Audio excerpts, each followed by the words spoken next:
नमस्कार दोस्तों, कैसे हैं आप सब। आशा करता हूँ तो मस्त होंगे। ठीक है, तो मैं रुपेश पाठक आप सभी लोगों का चाणक्य IAS एकेडमी के ऑनलाइन प्लेटफॉर्म पे स्वागत करता हूँ। ठीक है, तो आज हम पढ़ेंगे जनजातीय शासन व्यवस्था। ठीक है, जनजातीय शासन व्यवस्था में हम एक नया अध्याय जोड़ेंगे जिसे हम कहेंगे नागवंशी शासन व्यवस्था। ठीक है, बहुत इंपॉर्टेंट है, इससे 1 नंबर का क्वेश्चन पूछा जाता है।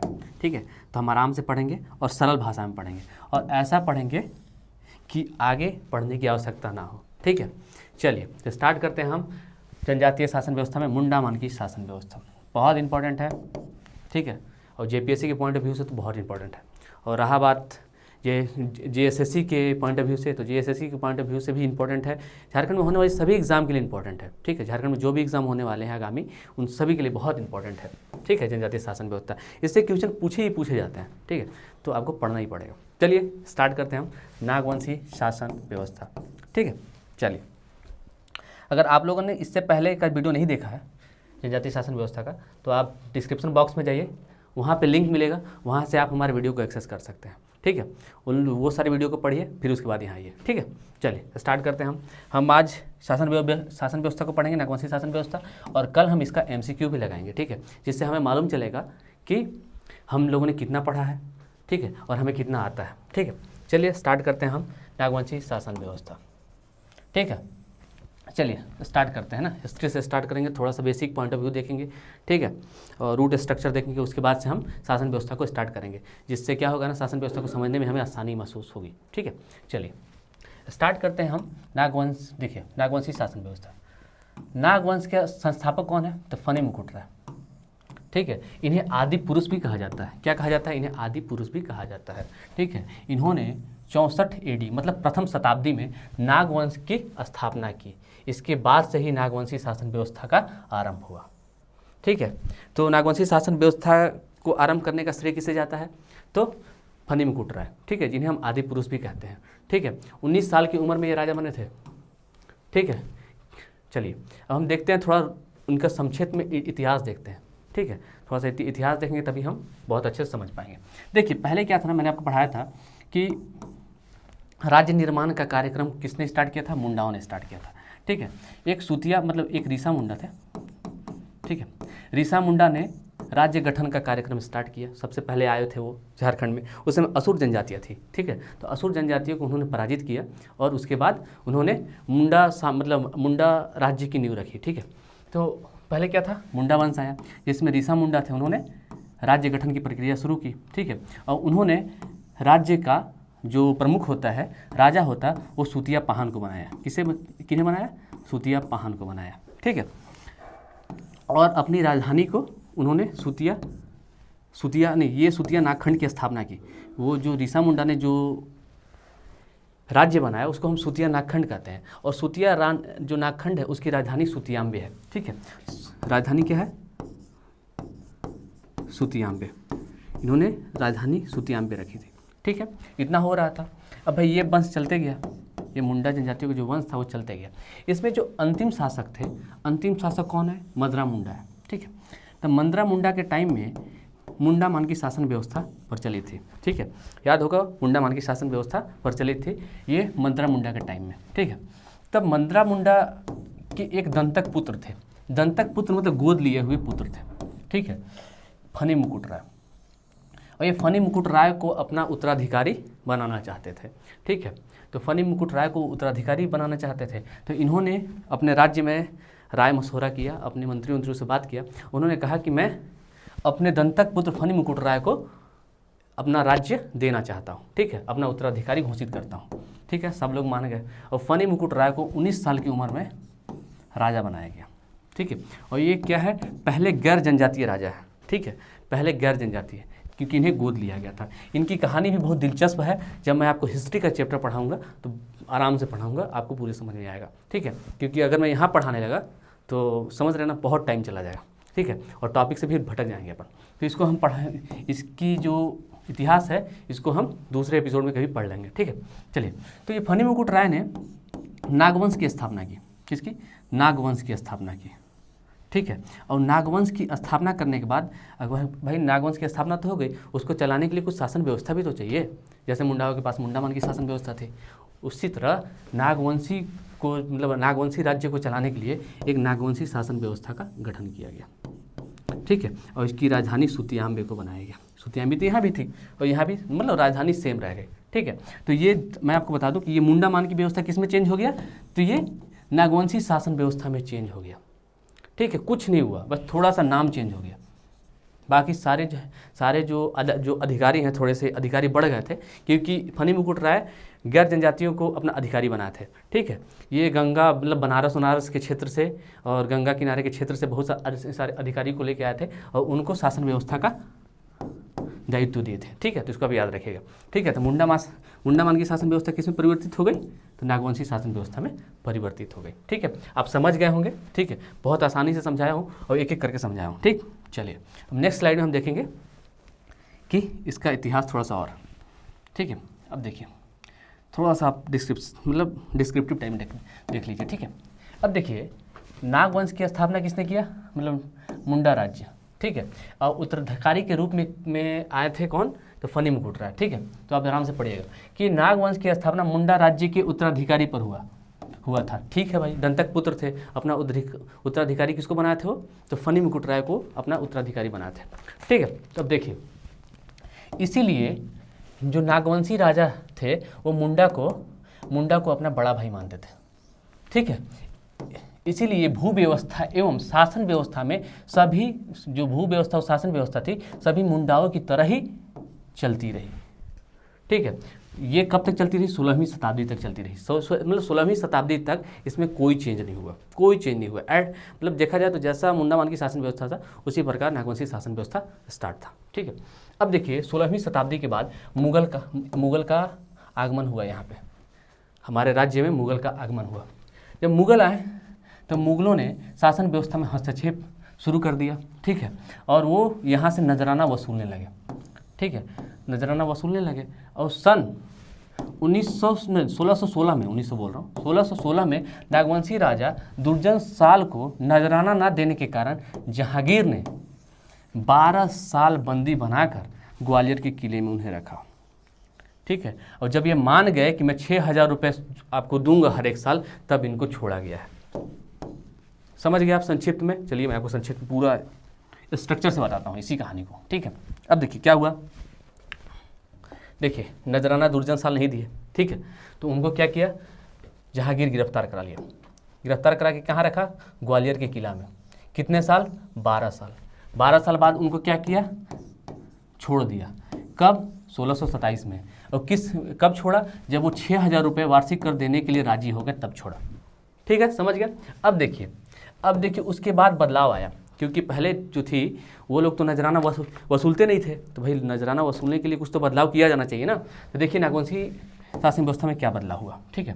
नागवंशी राजाओं ने नियमित कर वसूलने का जिम्मा जागीरदारों को दिया, ठीक है। किसको, तो जागीरदारों को दिया, इसीलिए इसे जागीरदारी प्रथा भी कहा जाता है, ठीक है।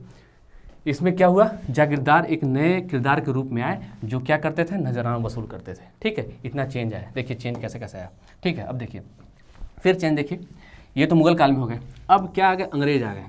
1793 में लॉर्ड कॉर्नवालिस के टाइम में जमींदारी व्यवस्था लाई गई, ठीक है, जिसको हम अस्थाई बंदोबस्ती भी कहते हैं, सूर्यास्त कानून भी किसको कहा जाता है, ठीक है। इसमें क्या हुआ, जमींदारों को भू अस्थाई माना गया। क्या, जमींदार ही अब मालिक रहेंगे सर्वत्र, मतलब देखा जाए तो पूरा उनको अधिकार दे दिया गया, जमीनों का अधिकार दे दिया गया, ठीक है। और अब लगान वसूलने की जिम्मेदारी जमींदारों को दे दी गई, ठीक है। अब क्या हुआ, 1793 से जो अंग्रेज लोग थे जमींदारी प्रथा लेके आए और जमींदार को दे दिए कि आप नजराना वसूल करिए, हम लोगों से जैसे करना है करिए, मतलब और हमें नजराना पहुंचाइए जितना नजराना है, ठीक है। और इसी समय क्या हुआ कि यहाँ का जो परहा प्रणाली था वो परगना में परिवर्तित हो गया। पहला चेंज दूसरा चेंज, याद रखिएगा, पहला चेंज दूसरा चेंज, ठीक है। चलिए अब देखिए क्या हुआ, जमींदारों ने क्या किया, जमकर शोषण किया, ठीक है। और ज़मीन का हेरफेर भी किए उन्होंने, ठीक है। बैठ बेगारी प्रथा भी कराएं और बहुत सारा सामान भी लूटे, उनकी संस्कृति की जो छवि थी उसको भी धूमिल कर दिए ये लोग, ठीक है। और फिर क्या हुआ, जब हमारा देश आज़ाद हुआ तो 1963 में बिहारी जमींदारी उन्मूलन कानून लागू हुआ और जितने भी जमींदार जो भी शासन व्यवस्था थी नागवंशियों की शासन व्यवस्था को ख़त्म कर दिया गया। और नागवंश के अंतिम जो राजा थे वो चिंतामणि शरण नाथ सिंह थे और इनकी अंतिम जो राजधानी थी वो रातूगढ़ थी। समझ गए आप? बहुत शॉर्ट में समझाया गया है और मैं इस टाइप को समझाया हूँ कि आपको पूरी समझ में आ जाए। ठीक है, और आशा करता हूँ कि आप पूरा समझ गए होंगे। ठीक है, आप एक बार फिर से देखिए इसको।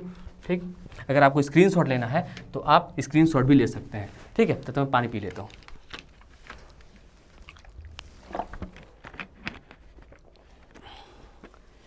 हो गया, ले लिया स्क्रीनशॉट। सॉरी, गिर गया। चलिए अब नेक्स्ट में देखते हैं हम लोग। ठीक है, और मैं बता दूं, आपको मालूम है इनको हीरे का पारखी भी कहा जाता है। चलिए थोड़ा सा एक्स्ट्रा इन्फॉर्मेशन दे दिया जाता है। ठीक है, इनको मतलब जहांगीर जो दुर्जन साल थे इनको हीरे का पारखी भी कहा जाता था। ठीक है, कौन कहता था भाई? जहांगीर कहते थे। ठीक है, और इनको जहांगीर शाह की उपाधि भी दिए थे। ठीक है, दुर्जन शाह ठीक है उपाधि दिए थे। और इन्होंने दोईसा में अपनी राजधानी बनाई थी, दोईसा में, और वहाँ पे नौरत्नगढ़ किला बनवाया था इन्होंने। ठीक है, और वहाँ पे झरोखा दर्शन भी होता था। तो ये कुछ फैक्ट है दुर्जन साल को लेकर, इसको भी आप देख लीजिएगा। ठीक है, याद आया तो मैं आपको बता दिया। ठीक है, चलिए अब देखिए हम नागवंशियों की शासन व्यवस्था को पढ़ेंगे। ठीक है, अब आराम से पढ़ेंगे, थोड़ा हिस्ट्री जान लिए। अब आपको समझाने की आवश्यकता हमें बहुत कम पड़ेगी क्योंकि आप ज़्यादा समझ गए हैं। ठीक है, क्योंकि इसलिए मैं आपको रूट स्ट्रक्चर बताया कि आप समझ जाए बातों को। ठीक है, और मैं आशा करता हूँ आप समझ गए होंगे। अब हम जो शासन व्यवस्था पढ़ेंगे आप आराम से, आपके माइंड में खुद चला जाएगा। ठीक है, बस आपको ध्यान से देखना है। ठीक, तो चलिए इधर उधर का काम छोड़िए, आप मोबाइल की स्क्रीन पर लग जाइए और अभी से आराम से देखिए इसको कि शासन व्यवस्था भी स्टार्ट होता है। पहले क्या था, हम रूट स्ट्रक्चर देख रहे थे कि कहाँ क्या है। ठीक है, अब हम देखेंगे शासन व्यवस्था। अब देखिए मुंडाओं की शासन व्यवस्था 3 स्तरीय में थी और यहाँ नागवंशियों की शासन व्यवस्था भी 3 स्तरीय में है। अब देखिए चेंज कहाँ कहाँ है था। ग्राम पंचायत। ठीक है, पहला स्तर, इसको हम लेवल 1 कहते हैं। ये क्या है? लेवल 2। ये क्या है? लेवल 3। इसको हम डिस्ट्रिक्ट कोर्ट बोलेंगे, इसको हम हाई कोर्ट बोलेंगे अपनी भाषा में, इसको सुप्रीम कोर्ट बोलेंगे। समझने के लिए बोल रहा हूँ मैं। अगर यहाँ किसी विवाद का निपटारा नहीं हुआ तो पढ़ा स्तर में चला जाएगा, और यहाँ किसी विवाद का निपटारा नहीं हुआ तो राज्य स्तर में चला जाएगा। ठीक है, और ग्राम पंचायत का जो प्रमुख होता है उसको कहीं कहीं महतो भी कहते हैं और कहीं कहीं मुंडा भी कहते हैं और कहीं कहीं महत्तम भी कहते हैं। बहुत सारे बुक मिलेंगे जिसमें अलग अलग दिया हुआ है, तो कृपया सबको देख लें। ठीक है, चलिए अब देखिए पढ़ा स्तर है। ठीक है, यही तो चेंज हुआ था क्या? पढ़ा स्तर में नागवंशी काल में इसे पट्टी बना दिया था। मैं बताया था क्या, पढ़ा स्तर पट्टी में कन्वर्ट हो गया था। ठीक है, पट्टी बना दिया। अब देखिए यहाँ क्या था, एक चेंज था। मुंडा मानकी शासन व्यवस्था में जो पढ़ा का प्रधान था उसको मानकी कहा जाता था, मानकी कहा जाता था। लेकिन वही नागवंशी शासन काल में भूइहर को कहा जाने लगा।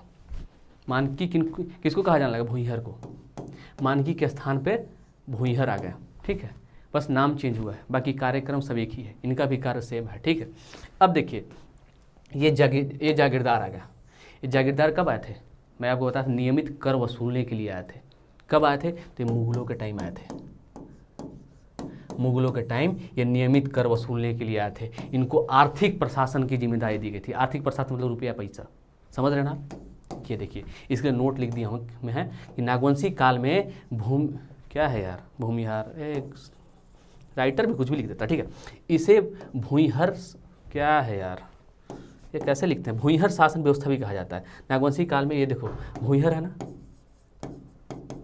नागवंशी काल में इस शासन व्यवस्था को भूइहर शासन व्यवस्था के नाम से भी जाना जाता था।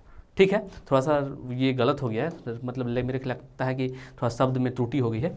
ठीक है, राइटर भी तो यार इंसान ही है, हो ही सकता है उसे भी त्रुटि है कि नहीं। चलिए, तो मुगल काल में जागीरदारी प्रथा भी कहा जाने लगा। अब देखिए नागवंशी काल में इसको भूइहर प्रथा कहा जाने लगा। और क्या हुआ, जब मुगल काल आए तो इसमें जमींदारों की नियुक्ति की गई, मतलब जागीरदारों की नियुक्ति की गई, तो इसे जागीरदारी प्रथा भी कहा जाने लगा। कब? तो मुगल काल में। ठीक है, इतना आप समझ गए? ठीक है, अब देखिए इतना चेंज हुआ ना, चेंज को आप देख लीजिए, चेंज हो गया। अब देखिए कोई भी पंचायत मतलब देखा जाए तो अगर यहाँ पे पढ़ा स्तर पे इस मतलब कोई भी विवाद का निपटारा नहीं हुआ तो ये कहाँ चला जाएगा? तो राज्य स्तर में चला जाएगा। और राज्य स्तर में कौन है भाई? तो महाराजा है, जैसे फनी मुकुट राय।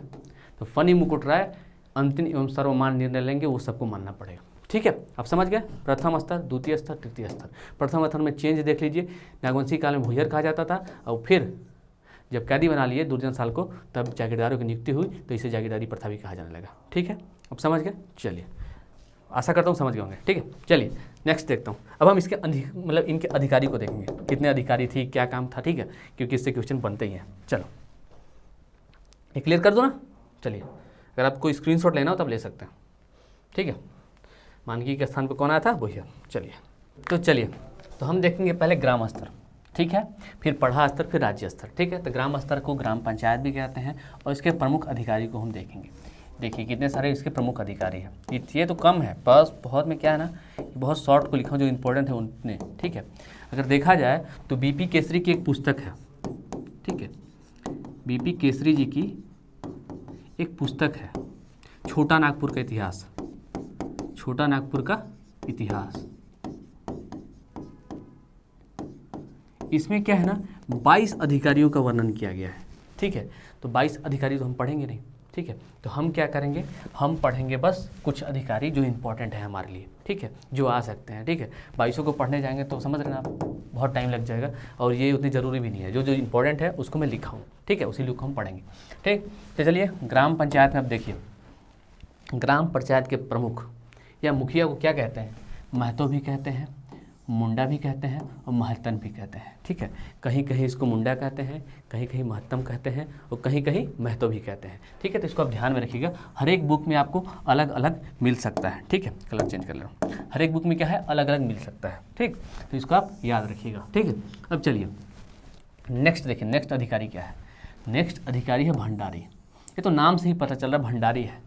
भंडारी है तो क्या करेगा, तो गाँव में खेती बाड़ी करना, गांव में खेती बाड़ी करेगा और अन्न का भंडारण करेगा। भंडारी है तो भंडारण करेगा। ठीक है, जो भी अन्न उपजा हुआ है खेती बाड़ी में, ठीक है, राजाओं के जो खेत हैं उसमें उपजा हुआ है, या फिर देखा जाए तो जो गांव में जो खेत है उनसे उपजा हुआ जो अन्न है उसका भंडारण कौन करता है, तो भंडारी करता है, याद रखिएगा।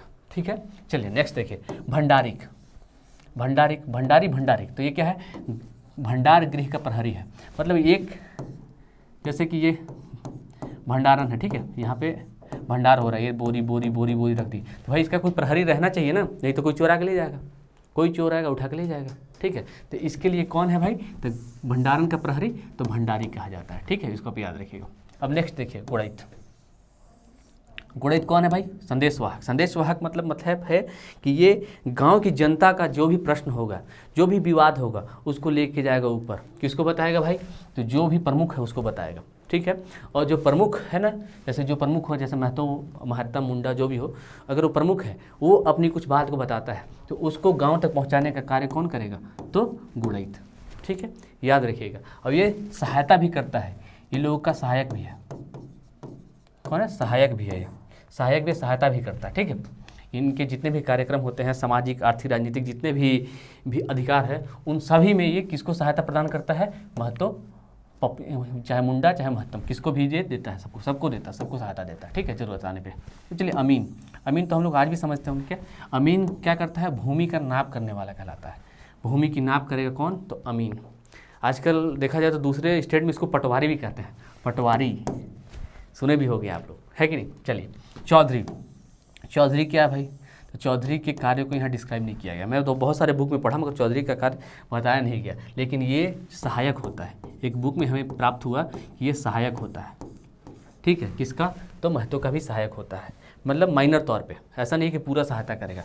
चौधरी है ये, कुछ सहायता करेगा। और ये मेरे ख्याल से जैसे कि गाँव का जो दुकान होता है ना, उसका भी संचालन करता है ये। ठीक है, चलिए बरकंदाज कौन है भाई, पुलिस कार्य करता है, पुलिस की भांति कार्य करते हैं। जैसे गांव में भाई सुरक्षा व्यवस्था को सुचारू रूप से चलाने के लिए, प्रशासनिक व्यवस्था को सुचारू रूप से चलाने के लिए कोई तो अधिकारी होना चाहिए, तो उस अधिकारी के रूप में यह कौन है, बरकंदाज।